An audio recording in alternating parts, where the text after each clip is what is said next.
What happens when North Korea actually launches a nuclear missile at the United States? Let's dive right in. 0233 hours local, and in a mountain complex in North Korea just over 100 miles from the Chinese border, technicians scramble to remove camouflage netting from the entrance to a deep underground bunker. That bunker has been cut into the mountainside and covered over with camouflage to fool American spy satellites loitering hundreds of miles overhead. The cover of night helps to obfuscate the rush of activity, and the heavy cloud cover is exactly what the Hermit Kingdom was waiting for. Out of the converted mineshaft, a huge truck is carefully backed out. The massive vehicle has only one purpose: to transport the equally massive Hwasong-50 intercontinental ballistic missile. Finally eased out of its hiding hole, the truck begins the laborious process of lifting the giant missile into position. Over 40 feet tall, the missile is taller than a two-floor home and has the power to destroy several square miles of a densely packed city. The launch command officer picks up a phone hardwired straight to an underground telephone line that's connected directly to Kim Jong-un. The North Koreans have to resort to primitive telephone technology to ensure the United States or its allies aren't listening in somehow. On the other end, the North Korean dictator gives a single word. The Hwasong-50 intercontinental ballistic missile fires its main engine, shaking the entire launch complex to its core. Launch personnel hide behind blast screens or huddle inside the relative safety of the launch truck's armored cab, hunkering down in case something goes wrong and the missile and its entire fuel load explodes. 2 seconds later, the missile proves to be in good operation and lifts off the ground. So the big reveal moment here isn't the bunker or the James Bond camouflage netting, it's that phone call, Kim Jong-un giving a literal one-word approval, like he's ordering takeout. The irony? They're running a 40-foot city-flattening rocket with the same comm setup your grandma uses to check bingo night, but that's the charm of Cold War theater: old-school wires, new-school apocalypse. 1,000 miles above the Earth, the United States' space-based infrared system immediately detects the thermal plume of the massive rocket. A low-Earth satellite sends an immediate flash alert to the 2nd Space Warning Squadron at Buckley Air Force Base in Colorado. Brother and sister units across the broad web of U.S. missile defense and the commanders of every U.S. geographical command. A second U.S. satellite in a geostationary orbit confirms the thermal signature of a large ballistic missile and chirps a second emergency alert. The massive Hwasong-50 is nearing supersonic flight and has punched several hundred feet through the clouds and into the open sky. The U.S.'s space-based infrared system satellites have now focused their full attention on the telltale thermal signature of the big rocket. Cloud cover may have made it impossible to see liftoff with the naked eye, but the incredible heat given off by the fiery liftoff was easy to spot by infrared sensors. Now the large rocket is screaming through the air, riding a thermal plume several hundred feet long and thousands of degrees hot. The U.S. satellites immediately begin to compare the thermal signature of the North Korean rocket with a large onboard library of known missile launches. In less than a second, there's a match with 2 different Hwasong-50 test launches from the late 2010s.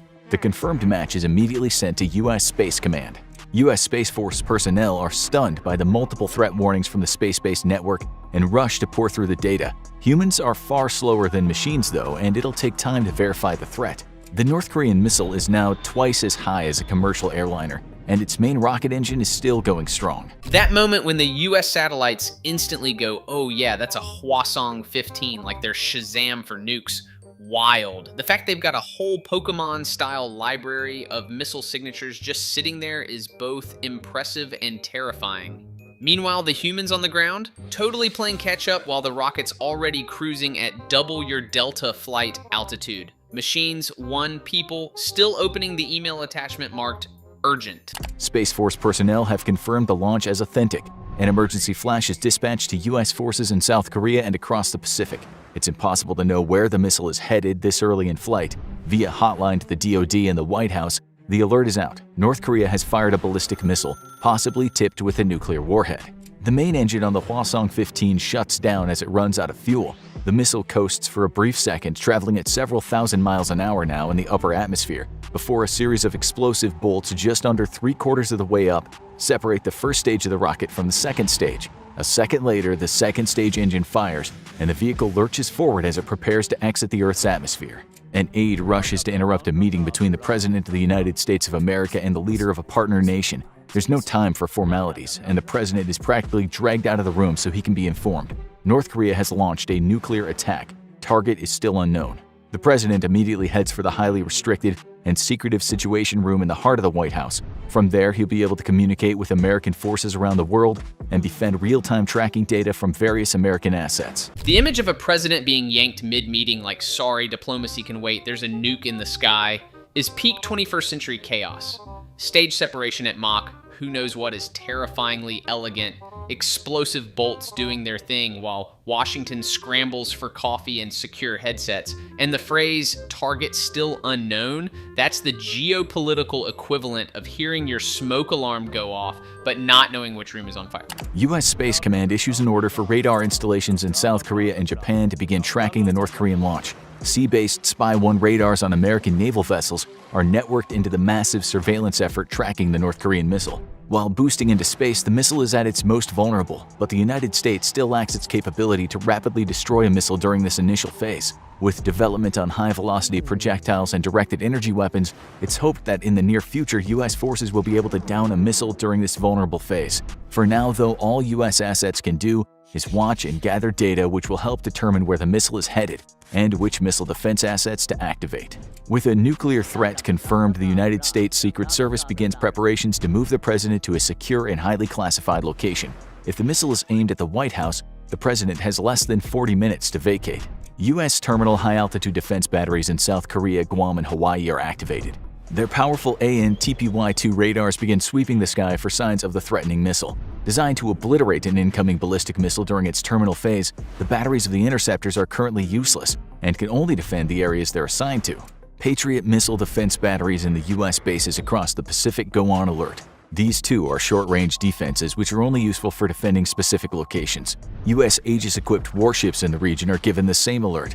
Their SM-3 missiles can also be used for short-range ballistic missile intercepts just outside the atmosphere, but require the target to be in its descent stage. With a range of several hundred miles, though, each Aegis-equipped ship can help protect multiple U.S. installations or naval battle groups. The brutal irony, the missile is most fragile while clawing its way into space, yet America's billion-dollar arsenal can only sit there and watch it glow. It's like seeing a video game boss flash red for critical damage, but you don't have the right weapon unlocked yet. Meanwhile, the Secret Service is prepping to sprint the president out of DC with a 40-minute doomsday clock, basically the most high-stakes Uber ride imaginable. And all those THAAD, Patriot, Aegis systems, for now just glorified spectators waiting for their turn. The U.S. Northern Command at Peterson Air Force Base begins preparations to activate the United States' homeland defenses.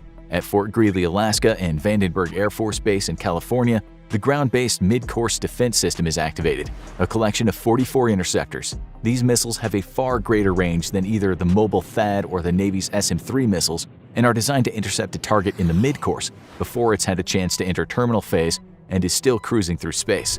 More data is needed, however, and all that U.S. forces can currently do is watch and wait. It now has become clear from the missile's trajectory that this is not an attack against forces in South Korea or Guam. Japan is also ruled out as a target. Hawaii remains a likely target, but so does the rest of the U.S. mainland. The U.S. president is notified that based on the missile's trajectory and speed, it is not a test of a new missile. All the data points to this being a legitimate launch against American forces. Given North Korean capabilities, it's likely this is an attack against either Hawaii or the American West Coast. While North Korea has missiles capable of reaching the East Coast, it's not believed they have the targeting capabilities to strike that far with any sort of precision.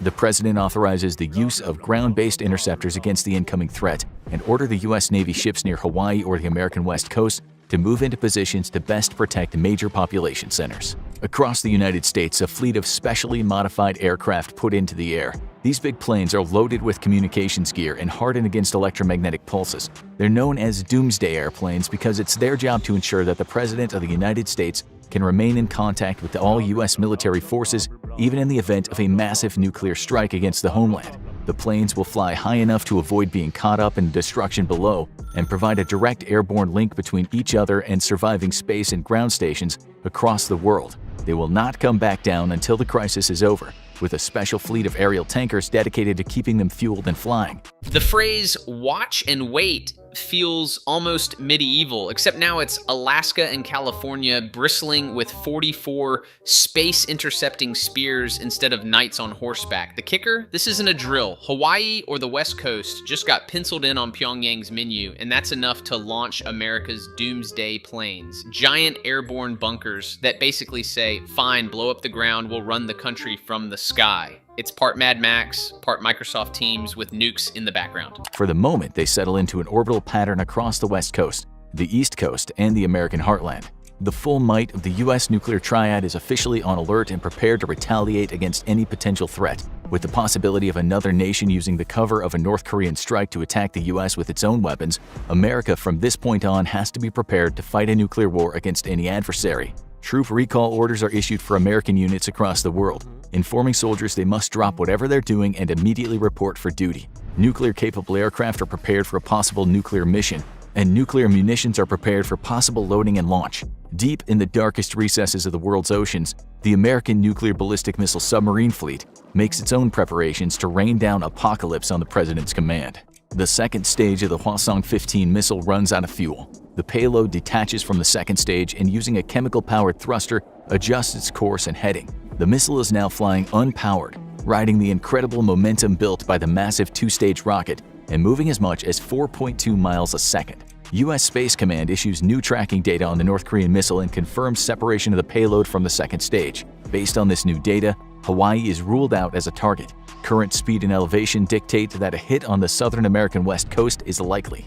Armed with this new data, U.S. missile defense personnel opt for a GBI launch from Vandenberg Air Force Base instead of Fort Greely in Alaska. 4 of the long, skinny missiles are activated and fed live targeting data, but they can't be launched yet. They must wait until the enemy missile draws closer before launching. The detail that hits hardest here isn't the missile's 4.2 miles a second sprint, it's the fact that America just flipped the full nuclear triad switch. Submarines lurking like leviathans, bombers revving, silos waiting, all because one North Korean rocket took off. The American president is rushed out of the Situation Room and to Marine One, his personal helicopter. 2 attachés join the president. One carries the nuclear football, the remote nuclear command authority unit which gives the president the power to order Armageddon from anywhere in the world. The second carries a large backpack-like communications device that serves to keep the president in contact with all branches of the government and the military at all times. Rather than head to a predetermined shelter, the president opts to instead board Air Force One, believing that there's little risk to a full-blown nuclear attack on the homeland. From Air Force One, he'll be safe from the ground effects of a nuclear blast and be able to remain in contact with the rest of the military and government. U.S. and South Korean special forces stationed in South Korea and Japan are mustered and rushed to armories in preparation for a strike into the north. These elite units have been kept at high readiness due to recent hostilities from the north. Their specially modified Black Hawk helicopters can evade enemy radar and even fly more silently than any other helicopters in the world. They have one mission: infiltrate known North Korean nuclear sites and neutralize them from within. U.S. and South Korean alert aircraft take to the skies in anticipation of a full-blown offensive from the north. On the ground, forces across the DMZ prepare for combat, and an alarm is sounded in Seoul. In case of hostilities, it's expected that North Korea will shell Seoul directly from behind the DMZ and has so many guns that it can deliver a whopping 10,000 rounds of high explosives per minute to the city of 10 million. American supercomputers calculate the trajectory, altitude, and speed of the North Korean warhead and feed that data to the ground-based mid-course defense system. With careful math, the computers calculate a firing solution, and green light is given for the launch of interceptors. The surreal part, the president skipping the bunker for Air Force One, basically saying, yeah, I'll take the skybox seats for Armageddon. Meanwhile, the poor aide lugging around the nuclear football, the world's deadliest carry-on bag, is just casually jogging behind him. Then cut to Seoul, 10 million people living under the world's scariest fireworks factory with 10,000 shells a minute ready to fall, all while US supercomputers crunch missile math like it's the deadliest SAT exam ever. 4 GBIs lift off from their silos in the California desert.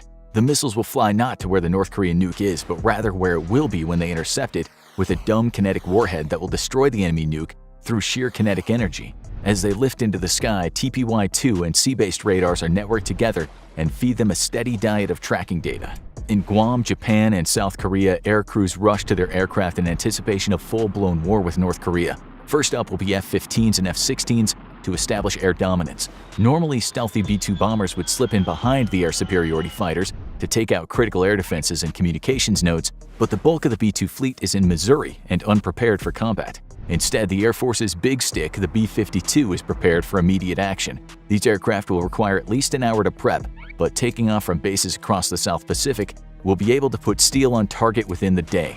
U.S. interceptors are now in space and speeding toward the calculated intercept point with the North Korean warhead. The interceptors have ditched their ascent stages and make only small corrections using chemical thrusters. If the calculated firing solution is bad, they could miss the North Korean warhead by miles. In that case, it'll be up to the Navy's Aegis vessels to down the warhead before it can strike an American city. Updated tracking data reveals the target is likely Los Angeles. The first wave of U.S. Special Operations Forces are given the green light from the American president to take off in their modified Black Hawk helicopters. Their destination is several North Korean nuclear launch facilities believed to be capable of rapid deployment. Other ground attack aircraft based in South Korea are already on their way to their targets, intent on destroying any ability for North Korea to launch a second attack. 4GBIS screaming out of California at a nuke bound for Los Angeles. That's not just defense, that's a Hollywood script. The fact they rely on a dumb kinetic kill, basically throwing a cosmic brick at Mach speeds, is both genius and terrifyingly fragile. Meanwhile, the B-2 stealth fleet is stuck back in Missouri, probably still on coffee breaks, so the B-52's giant Cold War dinosaurs are dusted off like guess who's still relevant, and behind the scenes, Black Hawks slip north, basically playing whack-a-mole with launch sites before round 2 even begins. The U.S. President boards Air Force One. Upon arrival, he asks the United States Congress for a formal declaration of war with North Korea. The North Korean warhead suddenly breaks up into multiple smaller fragments as it ejects a cloud of highly reflective chaff. The metallic confetti is meant to confuse radar systems and make it harder to target the warhead. The warhead is now in 8 pieces. Each piece could be a separate warhead or it could be a decoy meant to lure missile defense systems away from the real warhead. U.S. ground and space-based radar struggle to pick out the real warhead from possible decoys from within the threat cloud. TPY-2 and sea-based X-band radars are best suited for this task, and it falls on them now to give a good intercept course for America's GBIs. Powerful processors churn through all the available data to sniff out the real threat from amongst the chaff and decoys. If they fail, millions of people will die. Using extremely precise measurements, the dummy warheads are singled out. Because of North Korea's inexperience with MIRV warheads and the use of decoys, the dummy warheads don't quite match the profile of a real warhead as perfectly as it flies through space. With a good intercept solution, the GBIs detach their exo-atmospheric kill vehicle. It will take 6 minutes for them to reach their target. There's nothing anyone can do now but pray. Unbeknownst to the United States, China has launched its own rapid response forces into North Korea. Elite Chinese troops penetrate North Korean airspace in fast transport helicopters. Their goal is the same as the Americans: seize Kim Jong-un's nuclear arsenal before it can be used again, and thus incur the wrath of the American nuclear triad. With both American and Chinese troops headed to the same objectives, though, this attack now has the possibility of sparking all-out war between the US and China. North Korea tossing out shiny metallic confetti to fool US radars feels less like warfare and more like a Vegas magic act. Is this your warhead? Luckily, their fake MIRVs are basically knockoff Pokemon cards. Close enough to spook, not good enough to sell. The real twist though, China parachuting into the same nuke sites as the Americans. That's not cooperation, that's 2 kids rushing for the last PS5 on Black Friday with nukes, armies, and the small risk of, global annihilation. American EKVs scream through space at over 4,000 miles per hour. They're just seconds from a successful intercept or a catastrophic failure. The first EKV screams past the intercept point, missing the North Korean weapon by a dozen miles. The second EKV hits nothing. It too misses the North Korean warhead by over 3 miles. A second after the second EKV, the third strikes its target true, moving at a combined speed of just under 10,000 miles an hour. The impact produces a bright flash in the sky for a brief second. Nuclear detonation requires a precise chain of events, so the impact of the interceptor does not set off the nuclear explosion. Multiple ground stations and ship-based radar assets all confirm the good news. 2 misses followed by a direct hit. The threat has been neutralized and the dummy warheads will burn up in the atmosphere. The American president receives the good news aboard Air Force One. He can still see Washington, D.C. out the left side of the aircraft. And despite this threat being over, he will not order a return to the White House. The conflict has just begun, and more nuclear attacks are possible at any minute from North Korea. On the ground, half a world away, the South Korean and U.S. armies are preparing for what will be the costliest war since World War II, a conflict that will make the original Korean War look like a cap gun shootout. American warplanes are already en route to the Hermit Kingdom, preparing to drop tens of thousands of pounds of high explosives on suspected nuclear sites, and special forces from both the US and China are racing each other to seize Kim Jong-un's nuclear arsenal. On the border, the North Korean army is finally making its opening gambit, and over 1,000 pieces of artillery begin to rain hell down on the South's defenders. And there it is, 2 near misses and 1 cosmic bullseye that saves Los Angeles from becoming history's hottest crater. The irony? Billions in defense tech still left victory to a single lucky hit, but the win is only round 1 because now we're staring down the largest war since World War II, with bombers, special forces, and even China sprinting into the chaos. It's a grim reminder, dodging a nuke is just the start, not the ending. The Infographics Show did an amazing job with this video. Links in the description if you want to experience the full tension yourself. Next time, let's just say things are gonna get complicated. Stay nerdy.